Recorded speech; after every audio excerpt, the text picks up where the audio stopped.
Jesus. உலகத்தில் அநேக காரியங்களினால் பாதிக்கப்படக்கூடிய சிறு குழந்தைகள் பிள்ளைகளின் சார்பாக நான் உங்களிடம் பேச அனுப்பப்பட்டிருக்கிறேன். அநேக காரியங்களினால் பாதிக்கப்படக்கூடிய பிள்ளைங்க ஒரு ஆணை கூப்பிட்டு உங்களுக்கு என்ன பிரச்சனை இருக்குது அப்படின்னு கேட்டால் அவங்க அண்ணா எனக்கு இந்த பிரச்சனையெல்லாம் இருக்குது பிரதர், எனக்காக ஜெபம் பண்ணுங்கன்னு சொல்லுவாங்க. ஒரு 10-15 பிரச்சனைகளில் அவங்களோட ஜெப குறிப்பை அடக்கிடலாம். ஏன்னா என் லைஃப் இன்னும் செட்டில் ஆகலை, எனக்கு ஒரு நல்ல வேலை கிடைக்கல, என் வீட்டில் பிரச்சனை, எனக்கு கடன் பிரச்சனை இப்படின்னு என்ன செய்யலாம், ஒரு சின்ன ஒரு 15 ஜெப குறிப்புகளில் நிப்பாட்டிடலாம். ஆனால் பிறந்த குழந்தைய கூப்பிட்டு உனக்கு என்னப்பா பிரச்சனைன்னு கேட்டால் சொல்ல முடியுமா? அதனால் பிறந்த 2 நாட்களான பிள்ளைகள் கடத்தப்படுது. பிறந்த 2-3 நாட்களான பிள்ளைகள் ஆஸ்பத்திரியிலேருந்து தேடிட்டு போயிடுறாங்க. இப்படிப்பட்ட பிள்ளைகள், பாலியல் துன்புறுத்தல், பாலியல் வன்புணர்வு செய்யக்கூடிய பிள்ளைகளை பற்றி ஆவியானவர் ஒரு 50 ஜெப குறிப்புகளை கொடுத்துருக்கார். கொஞ்சம் இல்லை, சின்ன பிள்ளைங்க என்னென்ன காரியங்களில் பாதிக்கப்படுறாங்க அப்படின்னு ஆவியானவரை சொல்லி ஆவியானவரை ஏவி எழுதப்பட்ட 50 ஜெப குறிப்புகள். கள்ள காதலினால் கொலை செய்யப்படக்கூடிய பிள்ளைங்க. ஐயா 2 பேர் பண்ணக்கூடிய கள்ள காதலில் இந்த பிள்ளை என்ன பண்ணிச்சு, ஐயா கொன்றுவாங்க, ஐயா கொன்றுவாங்க.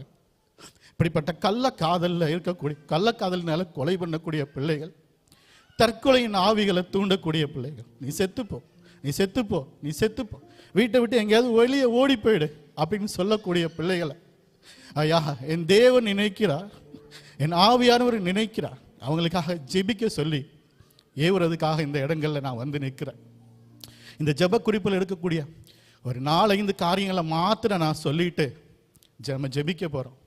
அது மாத்திரமல்ல, எப்படி ஜெபிக்கணும், இந்த பிள்ளைங்களுக்காக எந்த லெவல் அளவு வரைக்கும் நம்ம போய் ஜெபிக்கணும் அப்படின்னு சொல்கிறார். முதல்ல ஒரு மெட்ரோ சிட்டியில் ஒரு 4-5 காரியங்களை மாத்திரம் நான் சொல்லிட்டு ஜெபிக்க போகிறோம். ஒரு மெட்ரோ சிட்டியில் ஒரு தம்பதியினருக்கு நான் சொல்லப்படக்கூடிய எல்லா காரியங்களும் எடுக்கப்பட்டவைகளோ புனைக்கப்பட்டவைகளோ அல்ல, அனைத்தும் நடந்த சம்பவங்கள். ஒரு மெட்ரோ சிட்டியில் ஒரு ஹஸ்பண்ட் அண்ட் ஒய்ஃப் வாழ்கிறாங்க. அவங்களுக்கு ரொம்ப வருஷமாக குழந்தை இல்லை. அப்போது அவங்க ரொம்ப போகாத இடங்கள் இல்லை, பார்க்காத டாக்டர் இல்லை, ரொம்ப வருஷமாக அவங்களுக்கு குழந்தை இல்லை. ஒரு நாள் அந்த அக்கா கருத்தரித்து குழந்தை பெற்று 2 வயசாகிடுச்சு அந்த பாப்பாவுக்கு. அந்த பாப்பாவை நல்லா பார்த்துக்கிட்டு நல்லா வளர்க்குறாங்க, நல்ல ஜாப் அவங்களுக்கு. ஒரு நாள் அந்த பாப்பா சாயங்காலத்தில் யாரோ கடத்திட்டு போயிட்டாங்க. அந்த பாப்பா கடத்தப்பட்டதுலேருந்து அந்த குடும்பம் ஒன்றும் இல்லாமல் செதஞ்சு போயிடுச்சு. அவங்களால வேலை செய்ய முடியலை, வேலைக்கு போக முடியலை, சாப்பிட முடியல, நிம்மதியான தூக்கம் இல்லை. அவங்க ரொம்ப உடஞ்சி போயிட்டாங்க. தேடிக்கிட்டே இருக்காங்க, 1 வருஷம் 2 வருஷம் இல்லை, தேடிக்கிட்டே இருக்காங்க. போலீஸுக்கு போகிறாங்க, டெய்லி போகிறாங்க, என் பிள்ளை கிடச்சிச்சான்னு கேட்டுக்கிட்டே இருக்காங்க, போய்கிட்டே இருக்காங்க. 2 வருஷம் கழிச்சு, பாப்பாவுக்கு 2 வயசு, 2 வருஷம் கழிச்சு ஒரு அண்ணன் ஓடியாராங்க.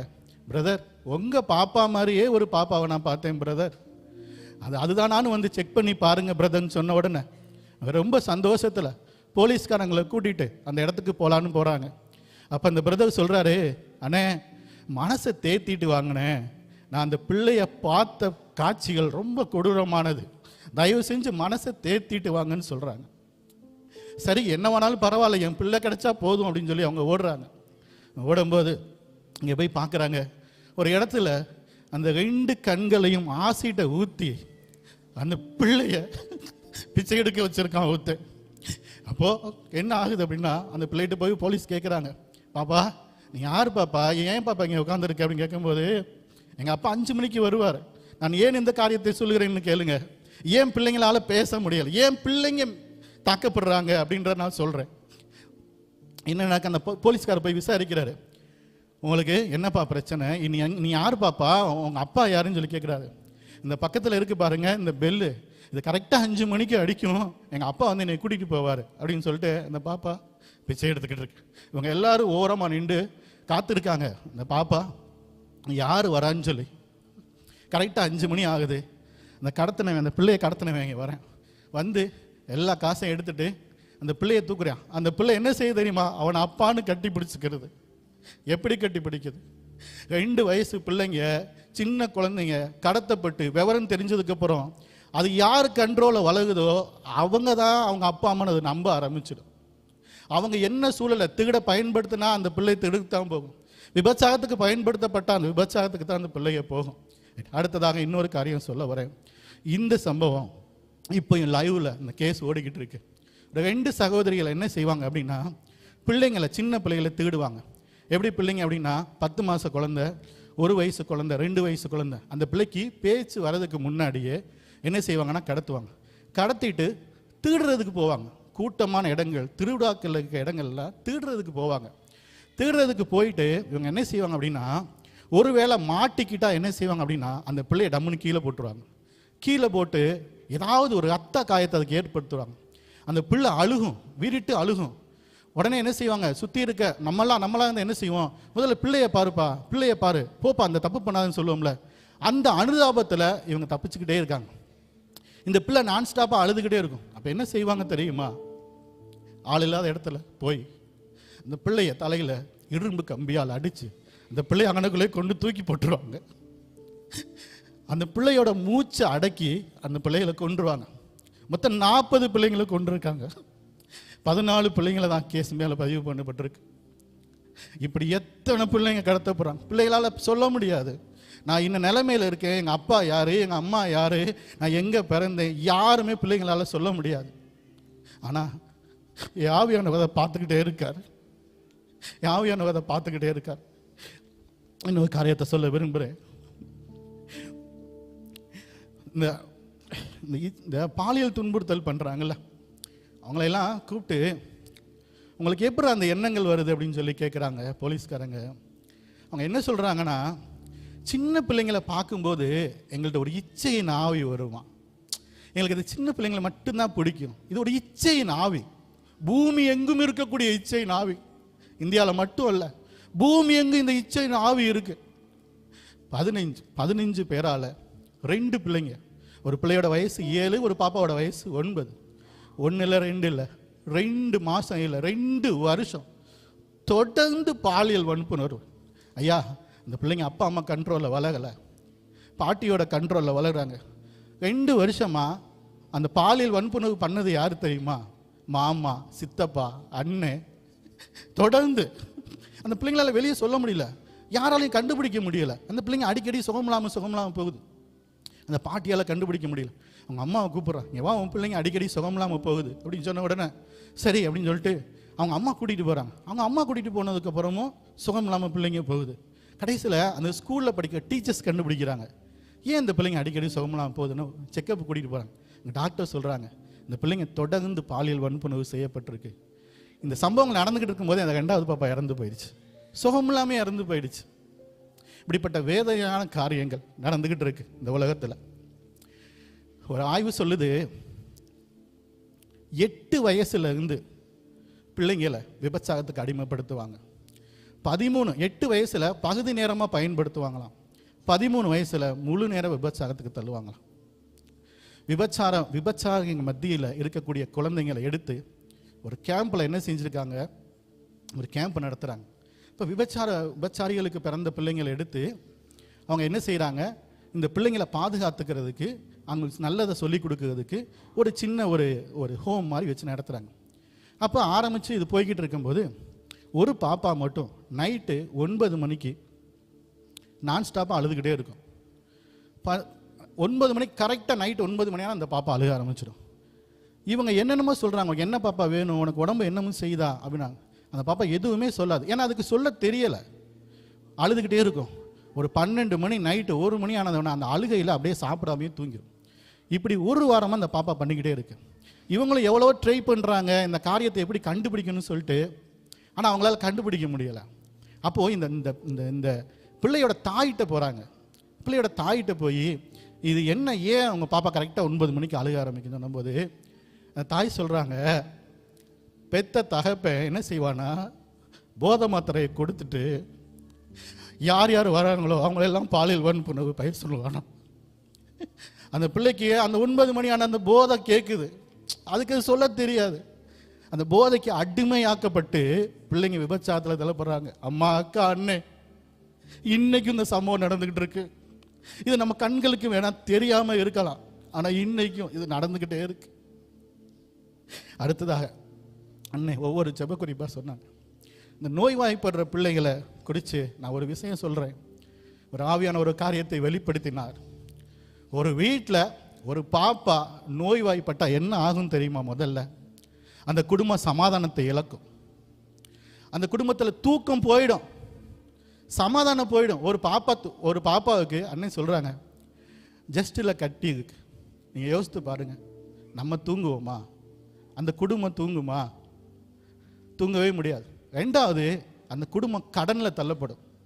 காலையில் சாயங்காலம் இன்சுலின் ஊசி போட்டுக்கிட்டே இருக்க எத்தனை பிள்ளைங்க இருக்காங்க தெரியுமா? அன்னைக்கு ரீசெண்டாக ஒரு விஷயம் கேள்விப்பட்டிருப்பீங்க. தான் மகனுக்கு ஆட்டிசத்தினால கண்டினியூவாக ஒரு போட்டியில் பங்கு பெற்று தான் மகனோட ஆட்டிச தேவைக்காக ஒரு தகப்பன் என்ன செஞ்சா?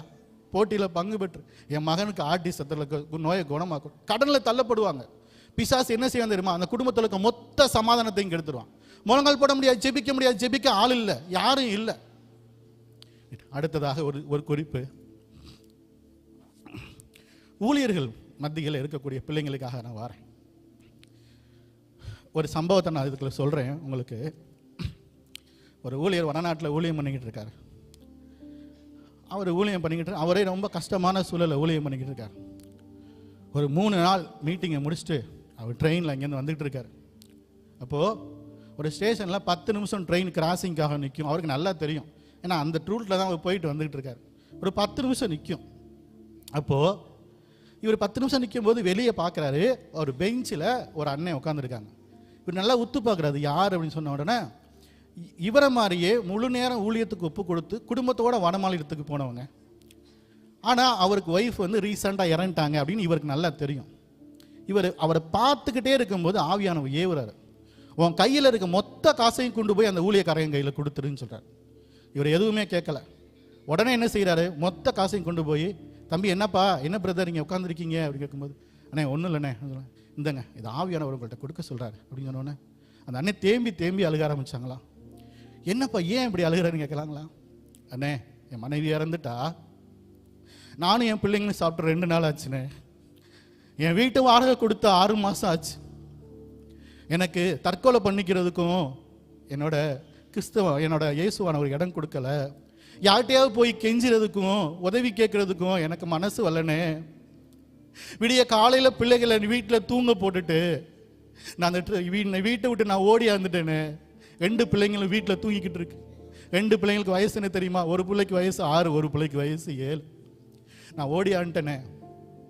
அண்ணே நான் எங்கேயாவது ஓடி போகலான்னு நினச்சிக்கிட்டு இருக்கேன், எங்கே போகிறதுன்னு தெரியாமல் உட்காந்துக்கிட்டு இருந்தேன், நீங்கள் வந்தீங்க அப்படின்னு சொல்லி சொன்னார். சரி நீ எதுவும் கவலைப்படாத, நாங்கள் எல்லாம் சேர்ந்து ஜெபிக்கிறோம், நீ போய் ஊழியத்தை நடத்து, ஆவியானவர் உன் கூடவே எப்பயுமே இருப்பாருன்னு சொல்கிறார். சரின்னு சொல்லிட்டு இந்த அண்ணே போயிட்டு ஒரு 2 மாதம் கழிச்சு லெட்டர் போட்டாங்க. அண்ணே நீங்கள் கொடுத்த பணம் மொத்தத்துக்கும், அதாவது 2 மாதம் மளிகை சாமானுக்கும் என் 6 மாதம் வாடகைக்கும் சரியாக இருந்துச்சுனே அப்படின்னு சொல்லி சொன்னார். சரி அப்படின்னு சொல்லி சொல்லிட்டாங்க. ஊழியர்கள் ஒரு விஷயத்தில் நான் என்ன சொல்ல வரேன்னா, இங்கிலாந்து தேசத்தில் ஒரு பெரிய ஊழியக்காரர் இருந்தார். வஸ்தகத்தை தொட்டா சுகம், கர்ச்சிப்பை தொட்டா சுகம், யார் மேலே கைகள் வைக்கிறாக சுகம். ஆனால் அவருக்கு சிறுநீரக்கல் ரொம்ப நாளாக இருந்துச்சு. பிரசங்க நின்று பண்ணிக்கிட்டே இருப்பாராம். ஆவியானவர் வல்லமையாக இறங்கி ஓடிக்கிட்டே இருப்பார். ஆனால் பாட்டு படிச்சுக்கிட்டு இருக்கும்போது இடையில போய் யூரின் போனால் வெறும் சிறுநீர் கல் தான் விழுவுமா. ஊழியர்கள் என்ன செய்வாங்க அப்படின்னா, தனக்கு இருக்கக்கூடிய பலவீனத்தில் கூட ஆவியானவர் வெளிப்படணும்னு ரொம்ப வேகமாக அதை என்ன செய்வாங்க, நல்ல மீட்டிங் நடத்தணும், நல்லா செய்யணும், ஆவியானவர் இறங்கணும். தனக்கு எவ்வளோ பலவீனம் இருக்கும், 5 மாதமாக முதுகு வலி இருக்கும், தண்டு வலி இருக்கும், கால் வலி இருக்கும், கழுத்து வலி இருக்கும். ஆனால் ஊழியர்கள் ஓடிக்கிட்டே இருப்பாங்க. ஆனால் அவங்க வீட்டில் ஒரு அசைவு வந்துச்சுன்னு வச்சுக்கோங்களேன், பிசாசு என்ன செய்வான், அந்த பிள்ளைங்களை அசைப்பான், அசைச்சு பார்ப்பான், சுகம் இல்லாமல் இருக்க பண்ணுவான், ஏதாவது ஒரு காரியத்தை கொடுத்துக்கிட்டே இருப்பான், திணிச்சுக்கிட்டே இருப்பான். அந்த ஊழியர்கள் நல்லா ஓடணும்னா ஊழியர்களுக்காக ஜெபிக்க ஆரம்பிங்க. 2 விஷயத்தை மட்டும் நான் சொல்லிட்டு முடிக்க போகிறேன். 1, நம்ம எந்த நிலையில் ஜெபிக்கணும்னு அவர் சொல்லிக் கொடுக்குறார். எசேக்கியேல் 47:3 சொல்லுவார், கணுக்கால் அளவு, முழங்கால் அளவு, இடுப்பளவு, நீச்சல் ஆழம். இந்த கணுக்கால் அளவு யாருன்னு ஆவியானவர் காட்டி கொடுக்குறாரு. கணுக்கால் யாரு தெரியுமா? ஒரு சின்ன பிள்ளைங்களோட விஷயத்தை கேட்ட உடனே, ஐயோ பாவம் இல்லை சின்ன பிள்ளைங்க, அப்படின்னு நினைக்கிறது அந்த கணுக்கால் அளவு. அடுத்து அந்த முழங்கால் அளவு யாரு தெரியுமா? சிஸ்டர், நேற்று நான் ஒரு விஷயம் பார்த்தேன் சிஸ்டர், ஒரு பிள்ளை இப்படி பாதிக்கப்பட்டிருக்கான் அப்படின்னு சொல்லுவாங்க. அடுத்தவங்கள்ட்ட போய் அதை ஷேர் பண்ணுவாங்க. ஏன்னா நீங்கள் ஷேர் பண்ண என்ன ஆகும்னா உங்கள் பாரம் குறைஞ்சிடும். ஷேர் பண்ண உடனே உங்கள் பாரம் குறைஞ்சிடும். அடுத்து இடுப்பளவு. இவங்களால் என்ன செய்ய முடியாது தெரியுமா? சாப்பிட முடியாது. அந்த விஷயத்தை கேட்டு தூங்க முடியாது. 3 நாள் 4 நாள் ஆகும் அதுலேருந்து ரெக்கவரி ஆகவே. ஒரு பாஸ்டர் நைட்டு 8 மணிக்கு என்கிட்ட சம்மந்தமே இல்லாமல் ஆவியானவர் பேசி இதை போய் அந்த ஊழியக்காரன்ட்ட போய் கொடுப்பா அப்படின்னு சொன்னார். உடனே நான் போனேன். இந்த ஊழியக்காரர் சொல்கிறாரு, அண்ணே நான் ஃபோனை எடுத்து 3 நாள் ஆச்சுண்ணே, என் ஸ்மார்ட் ஃபோனை எடுத்து 3 நாள் ஆச்சு, என்னால் எடுக்க முடியல, எனக்கு 3 நாள் ஆச்சு, நான் தூங்கி எந்த ஒரு பார்வை பார்த்தாலும் சின்ன பிள்ளைங்க பாதிக்கப்படுற சமம் வந்துக்கிட்டே இருக்குனேன்றார். நான் ஆவியானவர் நம்ம எங்கே தெரியுமா கூப்பிட்றாரு? நீச்சல் ஆழத்தை கூப்பிட்றாரு. இந்த நீச்சல் ஆளுன்றது என்ன தெரியுமா? இந்த ஜெப குறிப்புக்காக கண்டினியூவாக ஜெபிக்கிறது. இங்கே சொல்கிற ஜெப குறிப்புகளை, சிறு பிள்ளைகளுக்கான ஜெப குறிப்பை எழுதிக்கோங்க. அவங்க பேரை எழுதி இந்த ஜெப குறிப்புகளுக்காக தினமும் தயவு செஞ்சு சொல்கிறேன், இது மேலே கை வச்சு ஜெபிக்காதீங்க. இந்த ஜெப குறிப்புகளை வாசிக்க உங்களுக்குள்ள ஒரு துக்கம் உண்டாகும் பாருங்க, அது தேவனுடைய துக்கம். ஐயா என்கிட்ட இந்த காரியங்களை கொடுக்கும்போது இயேசுவானவர் என்ன சொன்னாங்க தெரியுமா? நீ இந்த செய்திகளை பார்க்குற, நீ இந்த செய்திகளை படிக்கிறீங்க, உங்களுக்கே இவ்வளோ துக்கம் வந்தா இந்த செய்திகள் நடக்கும்போது சர்வ வல்லமையுள்ள தேவன் நான் என்ன பண்ணிக்கிட்டு இருந்தேன்னு கேட்குறாரு. நான் அங்கே தானே இருக்கேன். நான் செயல்படணும்னா ஜெபிக்கிற ஜனங்கள் எனக்கு வேணும். இந்த சிறு பிள்ளைகளுக்காக ஜெபிக்கக்கூடிய, வைராக்கியமாய் ஜெபிக்கக்கூடிய ஜனங்கள் வேணும். காலையில் இந்த ஜெப குறிப்பை எடுக்கிறீங்களா? ஏசப்பா நான் நாளைக்கு வருவேன், நான் நாளைக்கு வந்து ஜெபிக்க உட்காருவேன், அல்லது நான் சாயங்காலம் வந்து ஜெபிக்க உட்காருவேன். அது வரைக்கும் எந்த பிள்ளையும் காணாமல் போகக்கூடாது ஏசப்பா. அது வரைக்கும் எந்த பிள்ளையும் பாலியல் வன்புணர்வு செய்யப்படக்கூடாது. அது வரைக்கும் எந்த பிள்ளையும் தற்கொலை பண்ணிக்கொள்ளக்கூடாது. அது வரைக்கும் எந்த கள்ள காதலின் ஆவிகள் எல்லாம் ஒளியணும், இச்சையின் ஆவிகள் ஒளியணும். அப்படி நீங்க ஜெபிக்க போறீங்க. ஐயா நான் ஒண்ணு சொல்றேன், இது என்ன தெரியுமா? என் ஆவியானவர் சொல்லிவிட்டார், இது ஒரு பாளையம். இங்கே பிணக்காசுகள் உண்டு, இங்கே யோசுவாக்கள் உண்டு, இங்கே காலேப்புகள் உண்டு, இங்கே மோசே உண்டு, இங்கே ஆரோன் உண்டு. இதுக்காக ஜெபிக்கக்கூடிய ஜனங்கள் இங்கே உண்டு. போய் கொடு, நான் ஸ்டாப்பா ஜெபிப்பாங்க. ஒரு பெரிய மாற்றத்தை பிள்ளைகளோட வாழ்க்கையை நான் உண்டு பண்ணுவேன்னு சொல்றேன். பிள்ளைங்களோட வாழ்க்கையை உண்டு பண்ண. ஐயா அம்மா ஒன்று மனசுல வச்சுக்கோங்க, என் பிள்ளை காணாம போச்சுன்னா நம்ம இன்னைக்கு தூங்குவோமா? அதை நினைச்சு பாருங்க. இன்னைக்கு என் பிள்ளை காணாம, இன்னைக்கு நான் தூங்குவேனா? நாளைக்கு, அடுத்த வருஷம் அந்த பிள்ளை எனக்கு கிடைக்கிற வரைக்கும் நான் தூங்கவே முடியாதுயா. என் பிள்ளை இன்னைக்கு பாலியல் ரீதியா துன்புறுத்தப்பட்டா நான் தூங்குவேனா? என் பிள்ளை தூங்குமா? நைட் எந்திரிச்சு அலருமே, என் பிள்ளை நைட் எந்திரிச்சு கத்துமே, நான் தூங்க முடியுமா? அது எல்லாரும் உங்க மனசுல வச்சுக்குங்க. உன்னிடத்தில் அன்பு கூறுவது போல பிறனிடத்திலும் அன்பு கூறுவாயா என்ற கட்டளையை நீங்க நிறைவேற்றுங்கப்பா. நம்ம ஜெபிப்போமா? நம்ம ஜெபிப்போம். நன்றி நன்றி நன்றி நன்றி அப்பா, நன்றி அப்பா, ஸ்தோத்திரம். நம்ம ஜெபிப்போம். தயவு செஞ்சு எல்லாரும் எழுந்து நின்றுக்கோங்க, கோச்சுக்கிறாதீங்க. எல்லாரும் எழுந்து, முடிஞ்சவங்க எழுந்து நின்றுக்கோங்க. நம்ம இன்னைக்கு ஜெபிக்க போறோம். ஐயா இது ஒரு பெரிய நெட்வொர்க். இப்பயும் சொல்றேன், இந்த பிள்ளைங்களை கடத்தக்கூடிய நெட்வொர்க், பிள்ளைங்களை விபச்சாரத்தில் தள்ளக்கூடிய நெட்வொர்க், ஒரு பெரிய நெட்வொர்க். இந்த நெட்வொர்க்கை யாராலையும் உடைக்க முடியாது. ஆனா முழங்கால நிக்கிறவனால இதை உடைக்க முடியும். முழங்கால நிக்கிறவனால இதை உடைக்க முடியும். பிள்ளைங்களுக்கு ஆதரவா செயல்பட முடியும். ஒரு இச்சையின் ஆவியை கட்டி ஜெபிங்க. ஒரு இச்சையின் ஆவி வரக்கூடாது ஏசப்பா. ஒரு இச்சையின் ஆவி ஒளிவதாக அப்பா. கடத்துறவங்க எண்ணங்கள் மாறுவதாக அப்பா. ஆபாச படத்தலங்கள் ஒளிவதாக அப்பா.